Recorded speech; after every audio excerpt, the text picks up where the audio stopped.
Jika anda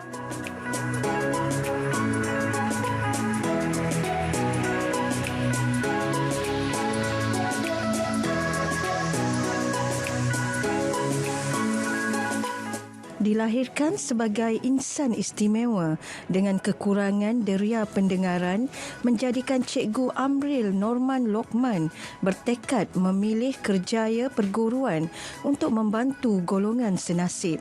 Mengajar di Sekolah Kebangsaan Pendidikan Khas Jalan Pil di Ibu Negara, Cikgu Amril melihat PDPR bukan halangan besar untuk murid berkeperluan khas meneruskan pembelajaran. Malah bersemangat mengajar dan menggunakan kreativiti untuk memastikan kelas tidak membosankan. Okey, itu tadi mata pelajaran. Kat masa 20 minit ajar. 10 minit menggig. Seperti mungkin kaut. 20 minit cukup. Kalau mata pelajaran ya tutak 40 minit. Kalau tak cucap, maka mengantuk, maka tidur. Maka off kamera untuk tidur. Jadi kurangkan masa paling sesuai 30 minit hingga 40 minit cukup. Mereka boleh pekat. Bagi Cikgu Amril, perlu ada persiapan rapi sebelum memulakan kelas untuk memastikan teknik pengajaran berkesan dan difahami oleh murid istimewa ini. Cabarannya dia berkurang sama, tetapi PDP lagi juta. Kenapa? Sebab bila kita ajar topik kalangan seperti tolak yang perlu banyak kreativiti untuk ada PTP boleh faham. PDPR mau ajar kalangan ambil macam lama. Ini Mak Ali. Sebelum COVID ni 2 hari boleh siap. Ini Mak Ali. Ambil masa. Sebab oleh pekak berpenyanyi masalah, bercek maklumat. Dia perlu terpipik. Sebab apa? Kita boleh pelakot di tempat boleh faham. Mula-mula lebih kepada visual. Lebih banyak visual, lebih banyak maklumat. Itu adalah cabaran. Dia berbaca terutama kalangan. Kalau tak dapat baca, tak ada masalah. Betul. Cuma kalangan kita kira. Apapun untuk PDPR ini, ia bukan sekadar memerlukan dedikasi guru. Dorongan ibu bapa juga perlu bagi membentuk motivasi murid untuk meneruskan pembelajaran mereka. Terkena ibu bapa tanya petik dalam pendidikan anak UKU. Saya boleh mengajar, tapi tajuk ahli cuma ada, tajuk cap tak ada. Tajuk ahli tajuk cap. Ya, lebihnya ibu bapa. Tanpa terkena ibu bapa, nanti mereka lipat. Dia kena ajar semula. Kalau ada terkena ibu bapa, itu bagus. Contohnya, cara ajar mereka, nanti mereka tidak balik. Ibu bapa boleh tolak ajar mereka. Jadi senang ingat.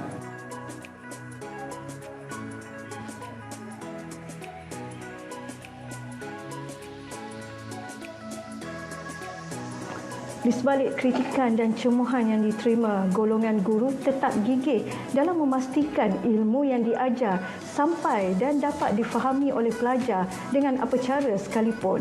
Dan untuk tempoh 2 minggu ini dalam melaksanakan PDPR, sekali lagi mereka bakal berdepan dengan cabaran yang bukan sedikit. Malah ada kalanya boleh menjentik kesabaran. Selamat Hari Guru. Berguru demi ilmu, bina generasi baru. Wan Rosmah Ramli, Berita RTM. Ya, selamat Hari Guru kita ucapkan juga kepada mereka yang berbakti dan juga mendidik anak-anak bangsa. Tetapi apa yang kita nak beri fokusnya adalah tentang pengajaran dan juga pembelajaran dari rumah PDPR yang mana telah pun bermula seawal pada hari ini, yang mana diberikan penekanan khususnya kepada para pelajar di sekolah rendah dan juga sekolah menengah untuk memastikan agar proses PDPR itu dapat berjalan lancar. Jadi di studio pagi ini kita ingin ucapkan selamat datang dan juga Assalamualaikum, selamat Hari Guru juga. Beliau juga bermula dengan profesion seorang guru, Dr. Muhammad Nazri Abdul Rahman. Terima kasih Dr. kerana sudi bersama kami. Beliau merupakan pensyarah kanan untuk Jabatan Psikologi Pendidikan dan Kaunseling Universiti Malaya. Selamat Hari Guru dalam tema ataupun persekitaran sekarang ini, Doktor, tugas evolusi guru itu berubah begitu banyak sekali dari secara konvensional berhadapan dengan para pelajar tiba-tiba menjadi IT technician untuk memastikan maklumat itu sampai. Doktor, pemerhatian Doktor untuk PDPR selama kita bermula situasi ini, bagaimana ia boleh diperbaiki lagi? Okay. Terima kasih. Saya juga mengambil kesempatan untuk mengucapkan Selamat Hari Guru kepada semua guru-guru dan termasuk ibu bapa yang kini menjadi guru dalam sesi pandemik ini. Pemerhatian kita mendapati bahawa dalam evolusi daripada PDPR 1.0, kemudian kita ada 2.0 dan kini adalah PDPR yang kali ketiga kita jalankan. Kita dapati bahawa dari segi kesediaan pelajar dah mula bersedia, dia dah mula mengetahui bahawa apa yang perlu dilakukan. Awal pagi, rata-rata kita dapati anak-anak dah tahu bagaimana, portal mana mereka akan masuk. Sama ada Delima, Google Classroom, Microsoft Team, dan mereka tahu kelas itu akan bermula pada bila dan kelas mana akan secara bersemuka atau segera. Jadi kesediaan itu dah ada. Cuma yang menjadi sesuatu yang saya rasa pemerhatian perlu ditambah baik. Kita dapati bahawa bagaimana nak menarik minat anak itu untuk berada di hadapan skrin. Bagaimana pula untuk guru berada bersama di situ untuk memastikan bahawa dia terus bermotivasi. Cabaran besar hari ini adalah sebahagian besar daripada guru itu untuk memotivasikan dirinya dan anak muridnya untuk berada dalam kelas itu sendiri. Ini yang cabaran yang kita dapati sejak bermulanya PDPR. Akan ada cerita-cerita daripada 10 tinggal 9, daripada 9 tinggal 3, sebab fenomenanya kena berubah.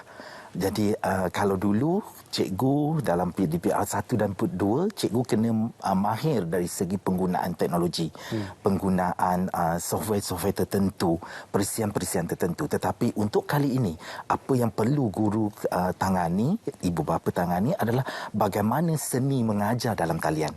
Dari segi pedagoginya, dia berbeza. Kalau dulu kita sebut pasal pedagogi, hari ini guru-guru perlu meneroka. Sejajar dengan berguru demi ilmu, guru-guru perlu meneroka dari segi heterogogi, pedagogi, cybergogi, sesuatu benda yang baru tetapi perlu diterokai. Dan inilah cabaran yang saya dari pemerhatian. Kalau guru tidak pergi kepada bentuk-bentuk pedagogi dalam talian yang baru ini, kita dapati bahawa sesi pembelajaran itu menjadi sahala. Dan anak murid jadi bosan. Dia akan rasa kita sama je kalau tengok yang YouTube yang sahala sahaja. Itu juga mungkin saya boleh kaitkan dengan kalau diikutkan pada PNP secara fizikal, para guru mempunyai alat bantu mengajar untuk memudahkan urusan pengajaran, juga memberi impak kepada pengajaran mereka. Namun apabila menggunakan sesi dalam talian, alat bantu mengajar itu sudah pastinya berlainan dengan pembelajaran secara fizikal. Jadi apakah kreativiti itu boleh diterjemahkan melalui alat bantu mengajar yang juga kreatif dan juga alat bantu mengajar yang mungkin lain daripada kebiasaan yang boleh dipraktikkan? Okey, itu yang tadi saya sebut yang pertama tadi, iaitu dari segi seni mengajar atau pedagogi. Seni mengajar ini berbeza daripada kelas fizikal. Kalau di dalam kelas fizikal, guru boleh beraksi dengan watak-watak dalam dirinya, dengan gayanya, dengan cara dia bergerak dalam kelas, cara dia nak menarik perhatian. Tetapi bila kita berada dalam talian, alat itu berbeza. Kalau dulu dia menggunakan papan tulis, tetapi hari ini bila perbincangan dia kena mahir dengan aplikasi dalam talian itu. Apa yang paling penting, aplikasi dalam talian itu adalah seperti menggunakan Jamboard, whiteboard, di mana perbincangan boleh dilaksanakan secara interaktif dua hala menggunakan perisian tersebut. Ini yang kata orang guru kena terokai.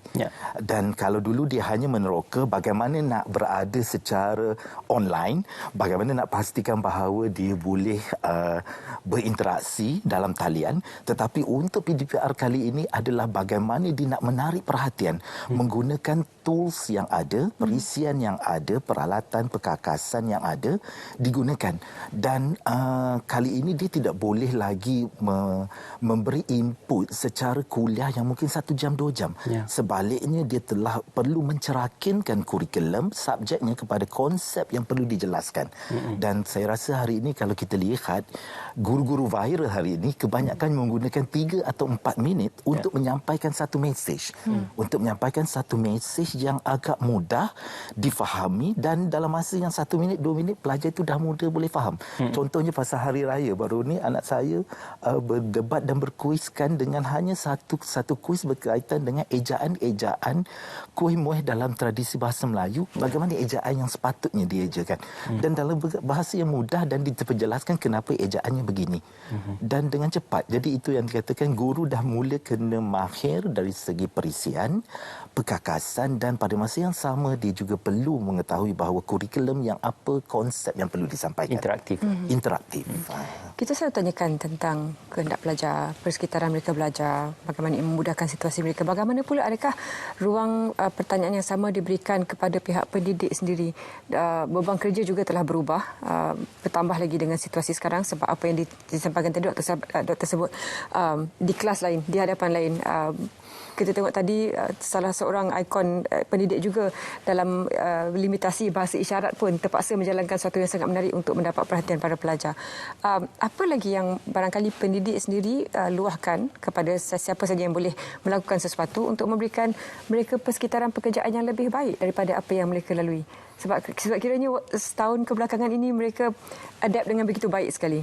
Apa lagi yang boleh dilakukan untuk memberikan kemudahan yang lebih baik kepada para pengajar pula?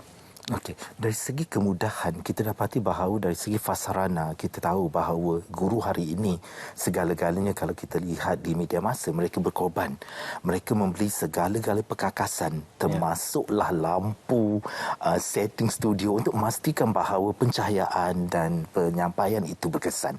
Cuma apa yang diperlukan hari ini adalah satu fasarana di mana bantuan-bantuan dalam bentuk kemahiran yang boleh diterjemahkan kepada guru, iaitu dalam bentuk kursus-kursus, dalam bentuk bantuan-bantuan, aplikasi-aplikasi yang boleh memudahkan guru untuk meneroka.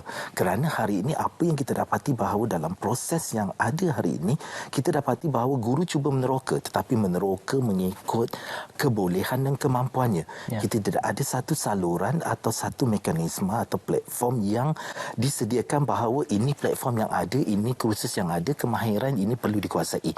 Jadi kalau platform itu dah diadakan dalam satu bentuk, misalnya dalam bentuk MOOC, di mana satu platform dikumpulkan, bahan yang ada di sana, guru boleh menggunakan, jadi ia lebih mudah dan mengurangkan sedikit beban. Jadi kita nampak hari ini guru di Malaysia hari ini satu bentuk yang bagus di mana adanya satu jaringan profession saling membantu bahan, berkomunikasi dan membantu dari segi sumber-sumber yang ada, mereka membantu. Cuma satu persoalan adalah kemahiran dari segi seni mengajar dalam talian. Itu yang perlu disalurkan supaya guru tak rasa terbeban untuk mengajar dalam talian. Kerana perlu diingat, guru ini tidak pernah didedahkan dengan kutagogi, pedagogi ataupun cybergogi. Kerana mereka hanya didedahkan dengan pedagogi fizikal semasa latihan. Cuma dalam sistem sekarang ini, dalam dunia pendidikan yang baru, latihan yang graduate yang sekarang akan laku, mereka telah diselipkan. Jadi itu yang tadi fasarana tak nak beban, kita kena memperkenalkan dan membantu mereka dari segi kemahiran tersebut. Bercakap tentang pendedahan juga, mungkin saya ingin membanding bezakan pendedahan antara para pelajar di kawasan bandar ataupun di pusat bandar dan juga di kawasan-kawasan luar bandar. Sudah pasti kita harus mengakui bahawasanya pendedahan mereka satu terhadap teknologi, akses internet dan juga pendedahan mereka terhadap perubahan evolusi teknologi itu juga berbeza. Jadi bagaimana untuk para guru ini sentiasa untuk melihat kerangka kehendak dan juga keperluan anak muridnya sendiri untuk terus kekal bersaing dalam satu silibus dan juga dalam satu kerangka kehendak yang sama supaya yang di luar bandar tidak ketinggalan berbanding dengan yang berada di bandar. Okey. Ini istimewanya Ismail. Seorang guru dia memahami keperluan pelajarnya.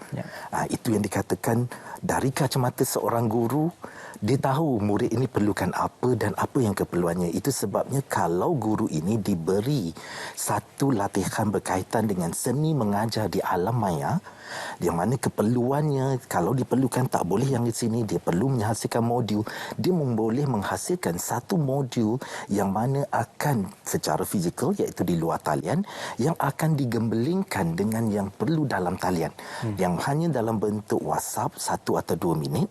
Ini guru-guru yang sedia ada telah buat, cuma nak memastikan bahawa semua guru mengetahui bahawa ini caranya. Dan ini yang cabaran besar yang kita nampak, bahawa guru tak memahami. Hanya sebahagian besar yang ada inisiatif, yang ada keterbukaan dari segi heterogogi dan juga pedagogi. Mereka telah mula meneroka bagaimana aplikasi modul secara luar talian digabung jalinkan dengan aplikasi-aplikasi ataupun perisian-perisian yang sedia ada, yang digabung jalinkan dalam interaktif bagi memastikan bahawa anak muridnya dipenuhi dari segi keperluan pembelajaran walaupun berada di luar bandar. Jadi mereka pastikan bahawa inilah kacamata seorang guru, dia memahami bahawa di mana keperluannya. Cuma latihan itu perlu disampaikan kepada guru ini supaya dia tahu bahawa ini cara yang boleh gebelingkan bersama. Dan ada juga luahan yang diberikan oleh pihak pengajar bila mana mereka merasakan ada tugas perkeranian lagi dengan secara dalam talian itu satu tugas. Tapi bagi mereka yang terlebih kreatif, mereka akan buat short video dan sebagainya. Jadi portfolio itu bertambah banyak dalam kerangka masa yang sama. Apa antara contoh-contoh yang boleh diberikan oleh doktor sendiri melihat kreativiti guru-guru dalam memastikan mesej yang mereka buat itu masih berkualiti walaupun mereka tidak lagi berhadapan dengan pelajar secara bersemuka? Okey, pertama sekali adalah mungkin di permulaan untuk penyediaan bahan itu adalah cabaran besar. Kerana guru untuk memastikan bahawa setiap sumber pelajaran sama ada daripada TV pendidikan, daripada YouTube, saluran-saluran channel-channel tertentu itu bersesuaian dengan topiknya dan bersesuaian dengan keperluan pelajarnya itu atau muridnya itu. Tetapi apabila ia dah mula meneroka dan dia tahu bagaimana nak menggembelingkannya, sebenarnya pengajaran dalam talian ini dia bukan hanya terhad kepada penyampaian.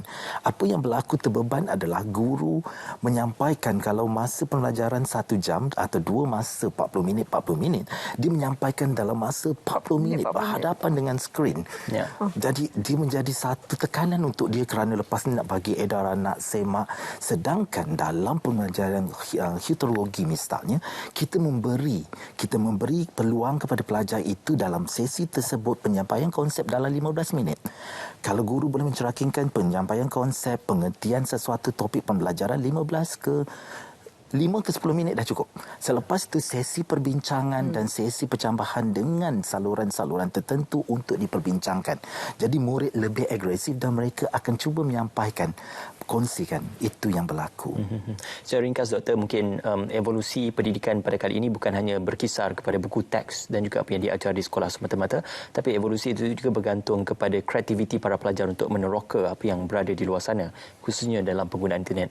Jadi bagaimana guru juga boleh menjadi antara pengatur cara ataupun mereka yang membantu membimbing para pelajar ini meneroka apa yang ada di luar sana. Itu yang bersesuai dengan tema sebenarnya, berguru demi ilmu. Bermaksud guru juga terpaksa menuntut ilmu terbaru dalam pedagogi hari ini.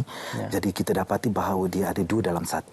Pertama, kita perlu untuk melihat semula bagaimana proses-proses penyampaian dan tidak boleh terhad kepada buku teks, kerana buku teks itu adalah saluran yang pelajar kata saya dah boleh baca. Tetapi sebaliknya, tugasan, bahan-bahan, sumber itu perlu dibagaikan dan lebih mencabar supaya pelajar ini boleh meneroka benda lain. Tidak timbullah isu di mana guru tengah mengajar, murid buka satu window lain tengah main game. Ini adalah isu yang biasa berlaku. Kerana apa? Kerana penyampaiannya itu tidak sampai kepada tahap mencabar minda pelajar tersebut. Jadi guru kena lebih kreatif untuk meneroka dan bahan-bahannya itu lebih mencabar daripada apa yang sedia ada dalam buku teks. Kerana murid hari ini dalam buku teks dia boleh membaca, dia boleh meneroka everything. Tetapi yang perlu dinyatakan generasi Z hari ini adalah soalannya, kenapa benda itu berlaku? Itu yang perlu dijawab oleh guru. berbalik kepada prinsip asas disiplin dalam pembelajaran itu adalah yang paling penting, walaupun dalam talian ataupun secara pembelajaran fizikal itu adalah antara perlu yang ditetapkan secara asas. Terima kasih Dr. Muhammad Nazir kerana bersama kami dalam bercerita PDPR sepanjang kita meneroka dan juga melihat evolusi pendidikan bersempena Hari Guru pada hari semalam yang telah pun berlangsung. Dan selepas ini kita